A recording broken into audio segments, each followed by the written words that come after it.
feel so mad, I feel so angry, feel so... Oh, hi Mark.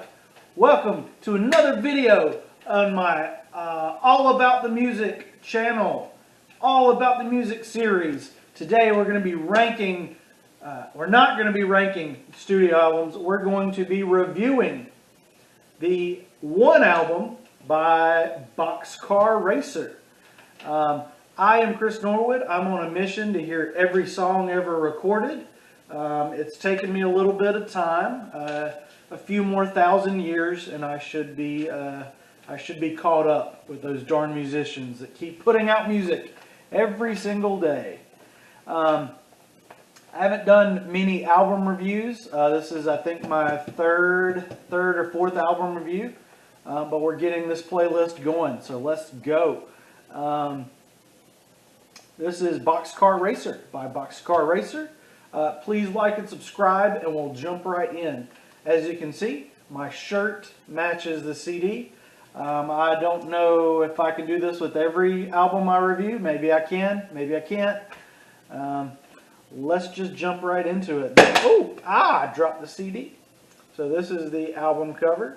I hope you can see my TV over there. And you got the back of it. Okay.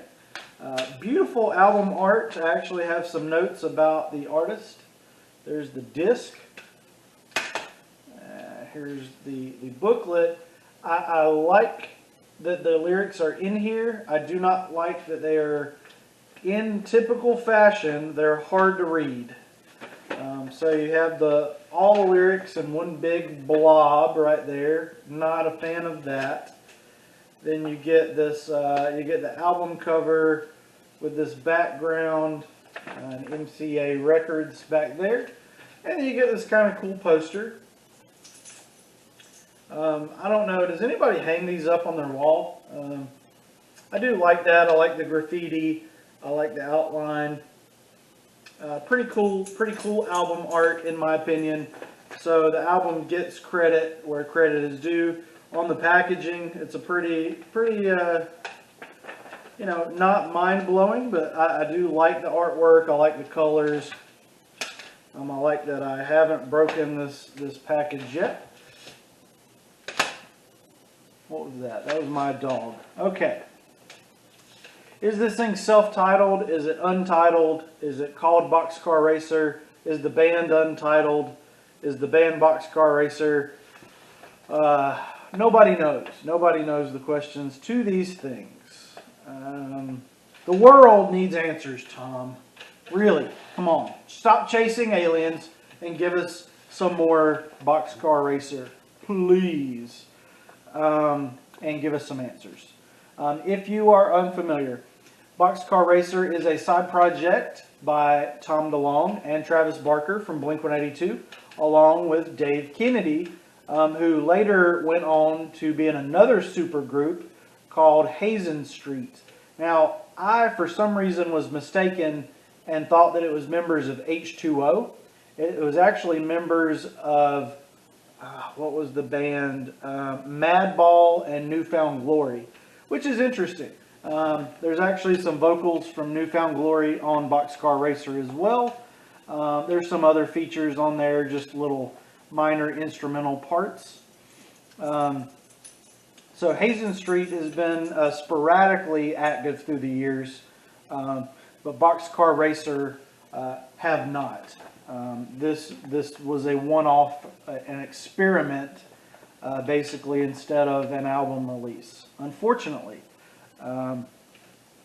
So Tom DeLonge wanted to, he had been writing songs that he didn't feel necessarily fit into the catalog of Blink-182, a little bit darker, a little bit more serious, and he wanted to record them, which is fine. It's always great when musicians branch out and do other things. Unfortunately, I think it was handled a little bit badly, where he essentially just kicked Mark out of Blink-182 and recorded an album. Even though Mark explicitly said he wanted to be a part of it, he was not allowed to be. Travis Barker talks a lot about how he does feel like they really betrayed Mark in making this record. They used, Tom said he used Travis because he didn't want to pay for a session drummer, but you're a millionaire, and the record company, and all that stuff. I don't know. Yeah, so tensions built up, and that's why I built this pool. Tensions built up in Blink-182, and ultimately it was a big factor in the breakup of Blink-182 in 2005. That's a lot of numbers. Math is evil. So now Mark does have a featured vocal in one of these songs, which essentially makes it a Blink-182 song. So that's pretty interesting. So I am a huge Blink-182 fan, and they are my 9th favorite rock band. And Boxcar Racer are coming in pretty close at number 16 on my list. You know, as I listen to music, as I listen to discographies of bands, I put down how many songs I like, how many songs I don't like, and I give them a percentage ranking, because to me that was the only fair way, that is the only fair way to figure out who is your favorite band. So Boxcar Racer seemingly are not going to move up and down too much because they are not going to release any more new music. What do we got here? So with this being said, I love Blink-182, and I will get into how I feel about Boxcar Racer. I do not like the other projects that Tom DeLonge has been in. I'm not really impressed with his Alien Search whatever. It's interesting. I love talking about aliens, and you know, maybe I'll do some of that on this channel. But I absolutely hate Tom's 2015 solo record, and I absolutely, Angels and Airwaves, I try not to be negative about music, but Angels and Airwaves is the worst. They're the worst musicians ever. That's how bad Tom has really screwed up in leaving Blink-182, discontinuing Boxcar Racer. Angels and Airwaves is absolute stinking garbage. There's nothing good about it. And that's where Tom DeLonge is today. I mean, it makes him happy. Good for him. He's making really boring, really bland, garbage music. And that's what he wants to do. That's what he wants to do. So I'm still sticking with Blink-182. There was a little bit of panic this week, and a lot of people were speculating that Alkaline Trio frontman Matt Skiba, they were speculating he was back on drugs and alcohol, and that he was being fired from Blink-182. Today, it seems like that's not really the case. There's just some quarantine issues. They're trying to stay safe, and good for them. So, you know, we're going to start seeing a lot of that, where bands are doing things apart from each other, and it could potentially, you know, have some good impact on the music industry. We'll just have to wait and see how good these solo projects are that are coming out. So, boo-be-ba-doo-ba-doo.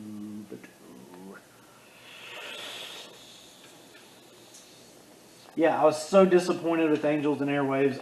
I wanted to like them. When I heard that Tom was doing it, I really was excited about it. I bought that first record, snooze fest.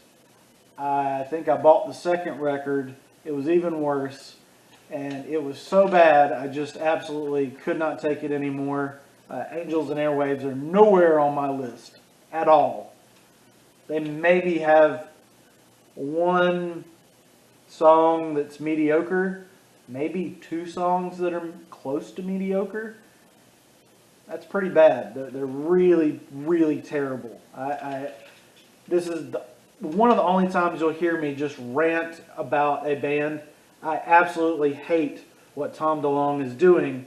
outside of Blink-182 and Boxcar Racer. Boom! Negativity is fun. Okay, so this album starts off with a warbling piano intro. It's Omnius, and it's beautiful and brilliant.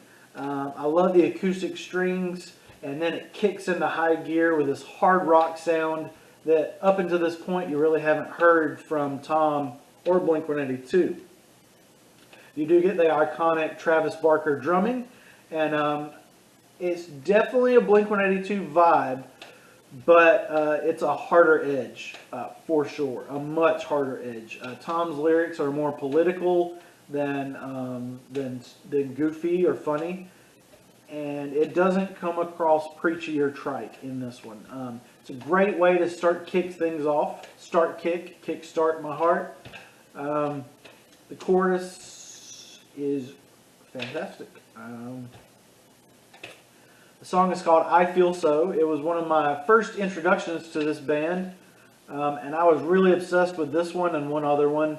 The music video is not bad either. I think that may have been my very first ear glimpse into this band. Ear glimpse. Ooh. All Systems Go. It slows down a little bit with the second track, but it's not a bad thing. It's not sludging or garbage like Angels and Airwaves are in every song, every album. And the chorus is pure Blink-182 to the point where it almost sounds like Mark is singing this one, All Systems Go. Travis Barker brings he brings the heart on this really stellar drumming, and oh yeah, the obscenities. Yeah, the obscenities on All Systems Go are great. Really enjoy the obscenities a whole lot. Watch the World sings about cures for cancer and letting Langley fall into the ocean. Some more FBI related stuff. Some beautiful visual lyrics. He's really painting a picture on this thing. And the Nirvana-esque loud, soft works really well with Tom DeLonge and company here. So that's pretty awesome. Watch the World Burn. Watch the World. Just watch the world. Don't watch it burn. Just watch it. Tiny Voices felt like a single, but it wasn't. It was just. It was on a lot of compilations that I had as a teenager. I think I would have been a sophomore, junior. Yeah, I think I would have been a junior when this came out. So I got a lot of those Atticus compilations, which Blink-182 was heavily involved in, and a lot of these Boxcar Racer songs ended up on those.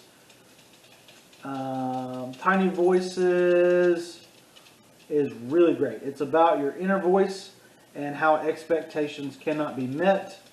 Aww, good tune, good times. We're almost done with the first page of 400 in my album review. I'm just kidding. There's only a couple pages here. I'm really trying not to say so hard. Catlike Thief is really special because it features a feature of Tim Armstrong from Rancid Transplants. Tim Armstrong, very talented man, very bizarre vocals, really love it, and he does a great job here. Really takes the song to the next level. If Tom's voice is being a little overdone on this record, here's your break from it. From the nasally Tom vocals.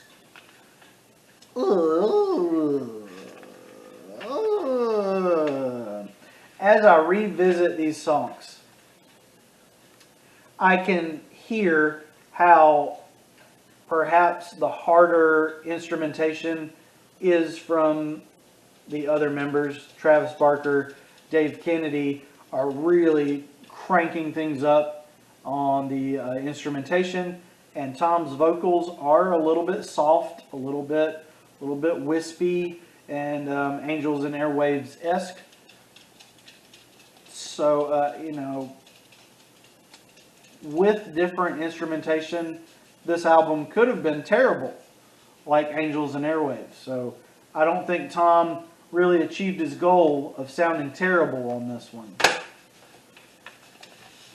I think he wanted it to sound terrible, and the other guys really kind of stepped in and stepped up and made better music than Tom was making.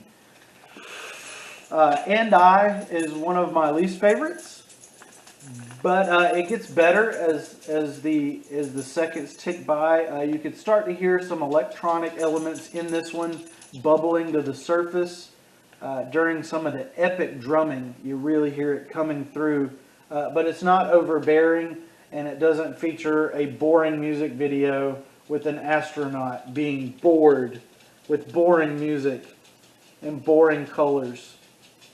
Oh, I hate Angels and Airwaves. Did I mention that I hate Angels and Airwaves? Ugh. Okay, Letters to God is a real treat. It's an impassioned letter to God. And it really doesn't feel phoned in. I won't lie, I won't sin. Maybe I don't want to go. Now, there is a sequel to this song, and I'll back up a little bit on the Angels and Airwaves hate. While working on this review, I listened to an Angels and Airwaves song against my better judgment, but it was a sequel to the Boxcar Racer song, Letters to God. And it was actually not bad, but I believe I only liked it due to its connection with the Boxcar Racer song. It's not as good as Letters to God 1. Now, did God like both of his letters? I like to think so. So, yeah, there you go. I'll give Angels and Airwaves that. They have maybe 2 or 3 mediocre songs, maybe one a little better than mediocre song. So congratulations, Angels and Airwaves. Just wait till I rank your albums or review your albums. It's gonna be brutal. Oh man, it's gonna. That might be a good video. Yep, I hate everything. The end. Oh, my first tie ever. All the albums tied for garbage. Woo! Yeah, so Letters to God is a real highlight.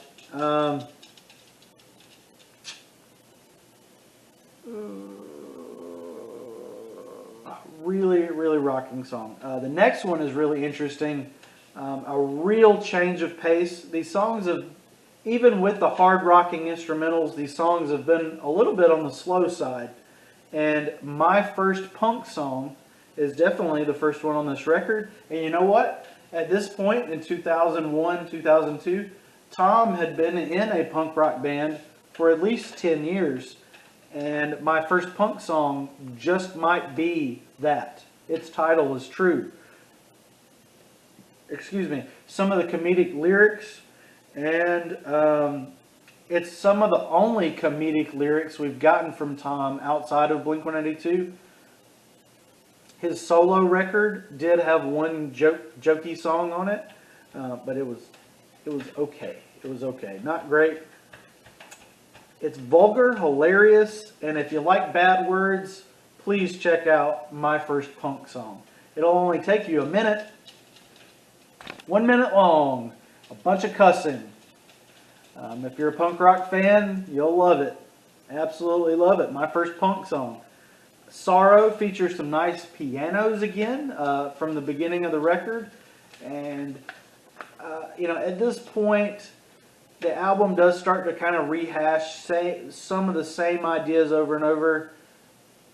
I do wish that this band could have gotten a second chance. I do hope maybe some of those talks in 2017 will eventually turn into something. Who knows? I really do wish we would have gotten more from this band. The next song here is absolutely my favorite on the record. I'm gonna hold this up one more time just to keep you guys entertained. What do we have here? The next song, there is. Do you care if I don't know what to say? Will you sleep tonight? Will you think of me? Will I shake this off? Pretend it's all okay. That there's someone out there who feels just like me. There is. Oh man, back in my early YouTube days, I actually did upload the music video to this song. Yeah, I've been taking down some of my copyright claim videos. Yikes. Yeah, I had a whole bunch of copyrighted stuff. I was uploading videos of The Simpsons, Eminem, Blink-182, System of a Down, Everclear. Yeah, I was just, man, I was a pirate. What can I say? And I've actually created a remix of There Is. And I think it's still on here. I don't think it got copyright claimed. I don't know. I think I may have changed the audio on it just to be safe because I am investing a lot of time into this channel. Please like and subscribe. Yeah, There Is. If you like slower rock songs, check out There Is. If you like really dirty, nasty punk rock songs, check out my first punk song. So, The End With You doesn't do much that we haven't already heard, but this album is a concept record, which automatically makes me like it a little bit more than just if I had just the music to go on. The story's a little bit all over the place, not really clear narrative here, but The End With You does move the narrative closer to the end as things were, and it's not bad. There's the apocalypse, the world is ending, and it's probably brought to you by aliens and the U.S. government. So, there's that, and it's pretty good. Coming in next is another really interesting song off the album, Elevator. And if you found yourself listening to this album thinking, the only way that this could get better is if Mark Hoppus would bring his sweet, sweet voice into the song. Now, I'm not sure who played bass. It's a little bit unclear. I think that Tom played bass on the entire record. So this is one of the rare instances where you just have Mark doing vocals. And it's really good. It's a really nice, it's a Blink-182 song. So if you wanted that, if you just wanted more Blink-182, here it is, Elevator. You could have, this could have been, it would have been interesting if they would have allowed Mark to be in on this. That would have been really weird if you just had the same band, the different name, Foxborough Hot Tubs, the network. But, it could have been done, like the Foxborough Hot Tubs and the network. So, yeah, Boxcar Racer, Mark Hoppus, it probably would have turned out even better. The next song is sort of a coda at the end of the album. It's an instrumental, oddly enough, called Instrumental. Is it untitled? Is it instrumental? Is it an instrumental called instrumental? Is that word instrumental meaning an instrumental song, or is it meaning something else?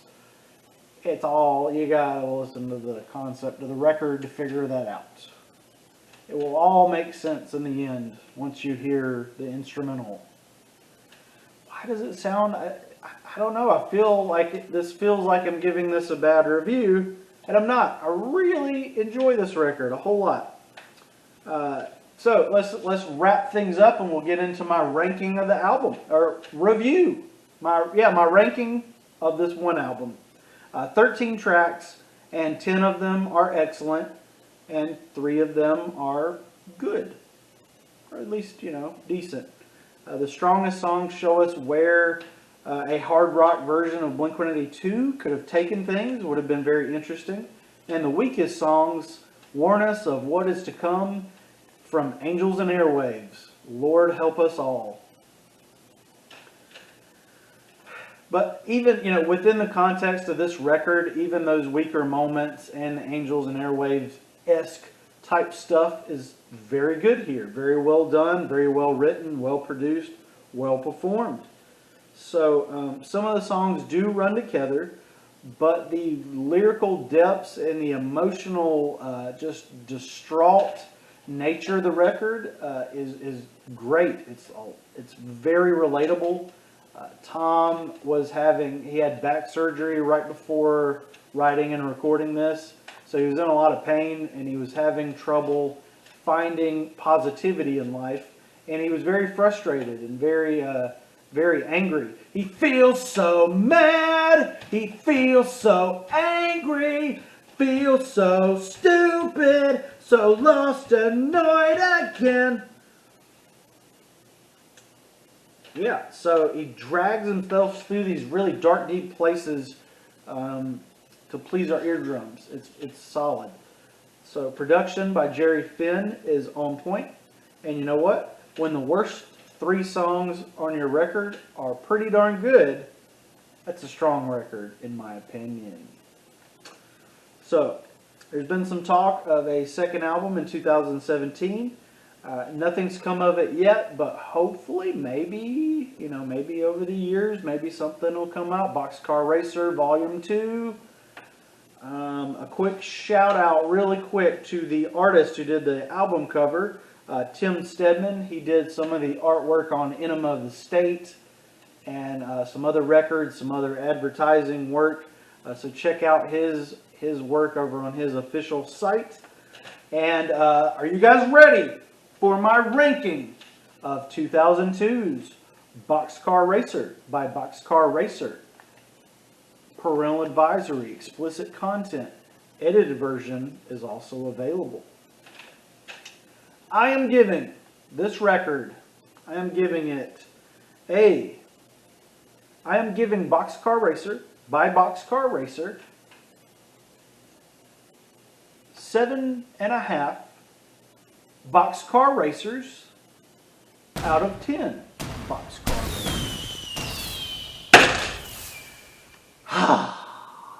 Alright, for more album reviews, album rankings, music news, and really awful music made by yours truly, and, as always, Buddy. As always, the Chihuahua in the background keeping me in line. He's the real brains of the operation, by the way. And also, I got my music collection back there. You can't see any of that. But yeah, so I'm Chris Norwood. Please like and subscribe. I'm putting a lot of work into this, even though my videos are, I'm not 100% confident in my video editing skills yet, but I'm getting better. I just learned special effects, so if you're watching this video and there's just like monkeys and lightning and explosions and these things and this thing and this thing, just keep in mind, I'm trying to entertain you guys. So yeah, Boxcar Racer gets 7.5 out of 5. Boxcar Racer are my number 16 favorite band of all time, with 10 out of 13 of their tracks being 100% rocking. I like 76.92% of their music. They're a post-core band that formed in 2001 with no bad albums. They've only got the one album, and they are disbanded. So, there you go. That's all the information there is about Boxcar Racer that you need to know.